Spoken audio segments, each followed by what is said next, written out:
ചന്ദ്രമണ്ഡല മധ്യഗ എന്ന് വെച്ചാൽ ചന്ദ്രമണ്ഡലത്തിന്റെ മധ്യത്തെ ഗമിച്ചിരിക്കുന്നവൾ.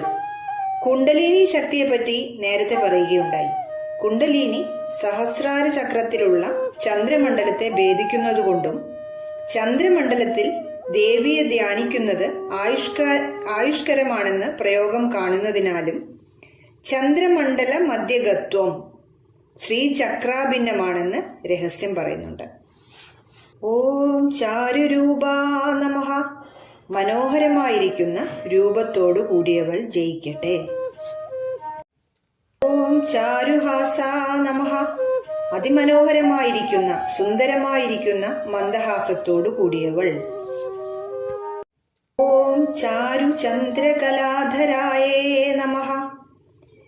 ഈ ചന്ദ്രൻ പൗർണമി മുതൽ അമാവാസി വരെ അതിന് ക്ഷയം സംഭവിക്കുകയും പിന്നീട് അമാവാസിക്ക് ശേഷം പൗർണമി വരെ പിന്നെയും വൃദ്ധി ഉണ്ടാവുകയും ചെയ്യുന്നു. അതായത് വൃദ്ധിക്ഷയമുള്ളവനാണ് ചന്ദ്രൻ. എന്നാൽ ചാരുവായ ചന്ദ്രകല എന്ന് വെച്ചാൽ വൃദ്ധിക്ഷയത്തോട് കൂടാത്തതായിരിക്കുന്ന ചന്ദ്രകലയെ ധരിക്കുന്നവൾ. ദേവി ഭാഗവതത്തിൽ ചന്ദ്രകല എന്ന രാജകുമാരിക്ക് സ്വപ്നത്തിങ്കൽ നീ കാമരാജ മന്ത്രോപാസകനായ സുദർശൻ എന്ന രാജകുമാരനെ തന്നെ വരിക്കണമെന്ന് ശ്രീദേവി ആജ്ഞാപിക്കുന്നതിനാൽ ചാരുവാകും വണ്ണം ചന്ദ്രകലയ്ക്ക് ആധാരഭൂതയായുള്ളവൾ എന്ന അർത്ഥവുമുണ്ട്. ഓം ചരാചര ജഗന്നാഥ നമഃ.